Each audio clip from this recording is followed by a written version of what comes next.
General Bajwa की मुलाकात हुई सर दो सहाफ़ियों से और उन्होंने 3-4 चीज़ों के ऊपर कस्में खाई हैं, जिसमें एक बात तो ये है कि जनाब अमेरिका की मदद से कोई हुकूमत जो है वो नहीं गिराई गई। और कस्में, बहुत बड़ी बड़ी कस्में जो है साबिक आर्मी चीफ की जानिब से खाई गई हैं। मामला क्लोज हो जाता है इसके बाद, मतलब इस बात को एक्सेप्ट किया जा सकता है या मजीद कुरेदने की ज़रूरत है अभी इसे? सर कहाँ पे मामला खुला हुआ है? कहीं पे भी नहीं खुला हुआ। ये इधर खुला हुआ और है, ये तहरीक इंसाफ में नहीं खुला हुआ सर? नहीं, ये तहरीक इंसाफ वाले जो है ना, ये इनके अपने विलन हैं और अपने हीरोज हैं। जो मतलब ये कि जो सियासी वो जो भी बयानियां है जनरल बाजवा साहब के खिलाफ, वो तो चलता रहेगा।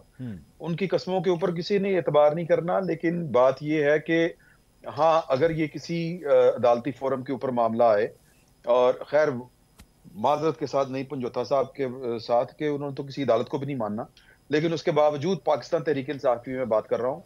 तो लेकिन उसके बावजूद कि अगर कोई बहुत बड़े लेवल का कोई इनिशिएटिव हो, जो ट्रूथ एंड रिकंसिलिएशन कमीशन है वो हो, या जनरल बाजवा साहब जो हैं वो कानून की जद में आए, वो जिस तरह के इंटरव्यूज दे चुके हुए हैं, वो जितनी बातें उन्होंने की हुई हैं, वो उनके ऊपर जो है वो कानून तो हरकत में आना चाहिए। लेकिन खैर पाकिस्तान है, यहाँ पर कैसे आ सकता है कानून हरकत में? यहाँ पे नहीं आ सकता। तो लिहाजा ये मामला चलता रहेगा जहां तक मेरा ख्याल है। क्योंकि आज हमारे दोस्त हैं अनीक नाजी साहब, उन्होंने भी उनकी जो तीसरी सफाई है उसको उन्होंने मानने से इनकार किया है, क्योंकि वो विटनेस हैं उसके। वो लंदन में होते थे उन दिनों। उन्होंने कहा कि जी इनके जो सुसर हैं जनरल बाजवा साहब के, major general retired Amjad something ji, Ejaz Amjad साहब जो हैं वो उनके सुसर हैं। वो उन्होंने राब्ता किया था और उन्होंने कहा था कि जी के vice chief of army staff बना दें अगले चीफ को, जो जिसको आप चीफ लगाना चाहते हैं, और बाजवा साहब को 6 महीने की एक्सटेंशन दे दें। अब यहां तक बाजवा साहब हो सकता है कि वो ठीक हों कि जी कि उनकी ख्वाहिश नहीं थी, या उन्होंने नहीं किसी को कहा था।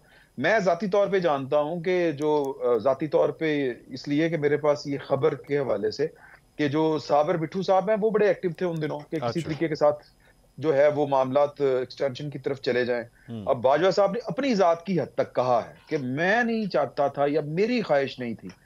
लेकिन चूंकि जब खानदान का कोई बंदा जो है वो इस पोजीशन के ऊपर बैठा हो, जो लामहदूद इख्तियारात की हामिल हो, तो फिर जो होते हैं ना अजीजो कारब, उनके मफादात जो हैं वो भी जुड़े हुए होते हैं और उनकी ख्वाहिशात भी अपनी होती हैं। लेकिन ये कि बाजवा साहब ये सफाइयां दे के वो ये समझें कि तहरीक इंसाफ उनका पीछा छोड़ देगी, मेरा नहीं ख्याल। क्योंकि अभी तक तहरीक इंसाफ के पास और कोई नैरेटिव उस तरह का है नहीं। ठीक है। तो वो तो खैर बाजवा साहब से शुरू हुए थे, डोनाल्ड लू तक गए कि डोनाल्ड लू से शुरू हुए थे। जिस तरह नईम पंजोथा साहब जो हैं वो तीर वाले मामले के ऊपर मुझ पे आ गए हैं। तो ये तो पता नहीं कि आखिरी दफा मेरा ख्याल MBS के ऊपर गए थे या मोहसिन नकवी साहब के ऊपर गए थे।